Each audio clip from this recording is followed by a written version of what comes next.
Ryan, in the UK, the Southampton fallout, the tragedy that happened in Southampton continues to rock the United Kingdom. Protests are erupting all over London. And Elon Musk is, of course, paying very close attention to geopolitics, as he always does.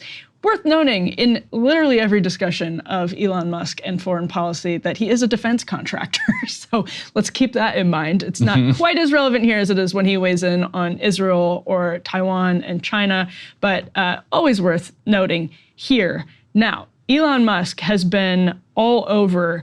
Let's actually just put E1 up on the screen. This is an article from Politico Europe. The headline is UK PM slams Elon Musk for saying far-right riots were, quote, inevitable. So a spokesperson for Prime Minister Keir Starmer came out and said there was, quote, no justification for Elon Musk continuing to say that Europe is heading towards a civil war, that the Labour Party's policies and actually the Conservative Party's policies over the last decade plus, and this is something that a lot of excellent writers have pointed out at Unheard, where I work now, that those policies were inevitably, the word inevitable has been used a lot in these conversations, we're inevitably going to come to this climax, if it is a climax. Elon Musk seems to think there's more to come, full civil war to come, to the point where, let's put up this next element.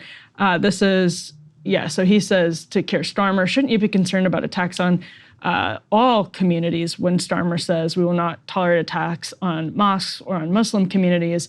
This is in reference to the riots that have broken out after there were killings of children in Southampton that were initially attributed to like immigrants. It turned out that it was the child of immigrants, so a British, from what we know so far, it was Rwandan. What originally circulated on social media and heavily on Twitter was that it was an illegal Muslim that stabbed these and killed these 3 little girls. It turned out it was a Christian who was born in Wales. To Rwandan parents. Yeah. And the UK took the step of actually putting out, like, look, no, like this is who did this. This is misinformation. Regardless, it would not justify lynch mobs going through the street trying to beat up Muslims throughout the UK. Oh my gosh, nothing. Yes. And Elon Musk's attempt to both sides it there is. I think it doesn't do justice to the reality of the situation that is the rampaging mobs are in general racist anti-immigrant folks going after Muslims and asylum seekers. Well, what's happened is anybody who looks Muslim. In the aftermath of the original outbreak of protests against Muslim communities in the UK, Muslim communities have responded to those, and there has been, there genuinely now has been outbreaks of unrest on quite literally both sides. That's not where, what it started with though, was this, I guess a lot of people, this has also justified Keir Starmer's horrific policies of calling for more facial recognition and more surveillance of social media, more censorship of social media, because there was disinformation that circulated on social media and seems to have provoked some of the response. But a newsflash to our technocrats in the EU and in Westminster, this is going to, people will spread disinformation at pubs and bars, whether or not there's mother effing Twitter for them to spread the disinformation on. They will still organize. People have organized mobs for a long time before social media came along. Disinformation is not something that you can technocratically completely suppress. It's not going away, no matter how many civil liberties you clamp down on. But Elon Musk, go ahead. Yeah, no, I mentioned this on the show yesterday, but if it's an interesting historical fact to your point that pick a riot or a revolution or an uprising that you're familiar with, and then go search the origin of how it happened. World War I. And it almost all, or a world war, it almost always was based on something that wasn't actually accurate. You're gonna do the British take on the American Revolution? Oh, yeah, that one too, right? Maybe the Boston Massacre and the Tea Party. How dare you? Some of that, yeah. But yes, but what you always also find is that these structural conditions were in place for something to set off what came. So it's true that usually it's misinformation, and hundreds of years ago predated Twitter or some mutation. But it also doesn't justify algorithms pushing like obviously false things in front of people's faces. Like where's the community note? Like where's this like? That's why we should get rid of algorithms. Go back to old Twitter where it was just your timeline and it wasn't putting its thumb on the scale. And just hear from your friends. Yeah. Yeah, and you can be like, okay, so 5 minutes ago, because this is further down in my feed, someone said this. Now, it's 5 minutes later, and this is the new post, and you can like make your a human being with a brain. Not everybody is going to be brilliant at making those judgments, but it's better than Twitter's like algorithm making the judgments for us. Right, and also the mob didn't care when they were That's like, right. actually, it's a Christian right. from Wales who had Rwandan parents. It's a good point. That's a They're really like, good whatever, point. we're rampaging. Well, and the broader point is that the levels of migration to the UK have been unsustainable. So that's what this like. Which again, as I mentioned before, they have a channel and water around them. It's also So good luck with the wall. also a very problematic birth rate, as you have talked about before. So there's questions about all of that baked into this. But basically, there's this broader argument that is not just shared by people on the kind of far right, so-called far right, but also increasingly people on the left that look at this and say, this has been unsustainable over the last decade. And there's a very necessary conversation about how neoliberal wars pushed these migration waves into Europe, into the United States. But the sort of downstream effect of that has been really high levels of migration from places that have values that are different than Western values. And that is going to, whether it was Western people coming to their countries or people that have different values coming to the UK, you're putting two very different cultures together in confined spaces. What did you think was going to happen? That's what Musk is saying. And we can put E3 up on the screen. We teased this earlier in the show, but when Elon Musk is repeatedly tweeting about how civil war is coming for Europe, it gets before it becomes a fine line between prediction and, what did you say, Ryan? Provocation. Yeah. Civil war is brewing. Europe appears to be headed for civil war. These are actually all from last year, like from after October 7th, so late October to early November last year.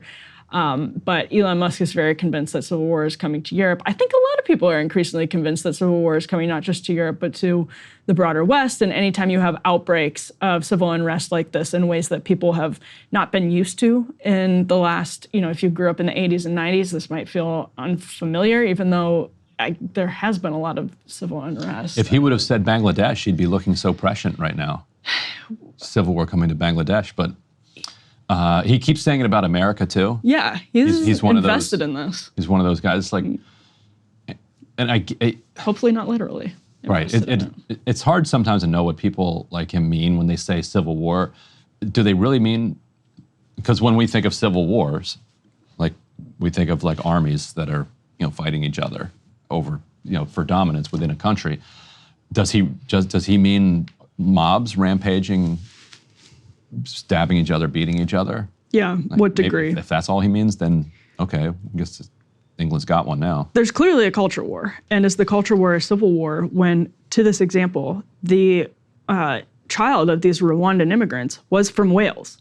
It was not quote unquote foreign. So then it does kind of become the argument that it's foreign, right? Wales. That's true. Thank you. But it does become civil war if it's internecine because of these people who are born with all of the rights as citizens. Well, again, we're getting to the Wales distinction, but let's just hypothetically say he's from London. All of the same rights as you, white Londoner.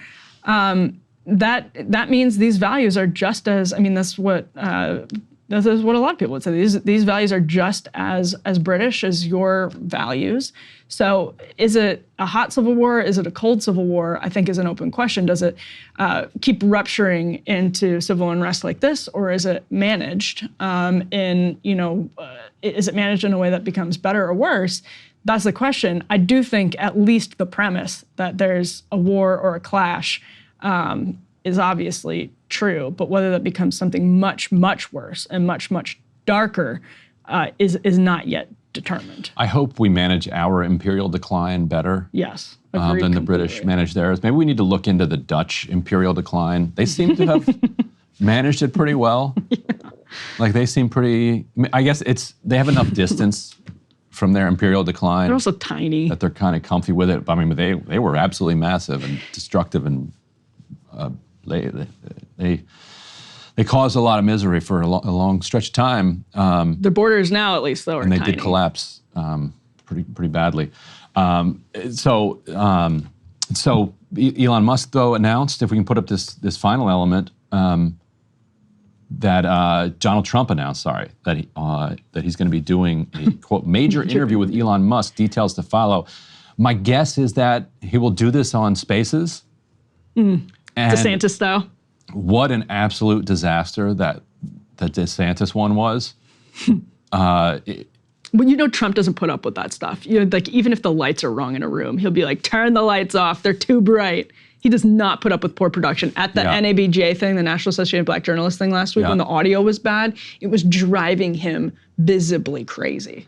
Yeah, he's been doing top shelf like production work, Celebrity Apprentice, etc. for too long. Yeah. To be putting up with like lousy audio. He doesn't like it. So Elon, that tells us Spaces has advanced. We'll find out. We'll see. Elon Musk, do not screw this up. Trump's going to be very mad at you. But Elon Musk says, even he denied the 45 million monthly thing. He says he's pledged, I think, like 180 million, something like that. It's nebulous what we actually know about it to the Trump reelection campaign. So for that kind of money, maybe you put up with bad audio, or you put up with glitching Spaces. But it does solidify, I guess it should solidify, the new sort of union between Trump and Musk, or the new alliance between Trump and Musk. Trump is now pro-electric vehicles. He was in a Tesla. Did you see his Cybertruck interview? He hates He hates EVs, and now he loves them. And he's openly said he has to love them because of Elon, which is like a perfect Trumpian construction on that. Now, also, can we bask in the delicious irony of Elon Musk saying that he was taking over Twitter because he was mad about the election interference, and is now just like wildly tilting it towards Donald Trump in the last few months of an election. That's kind of funny.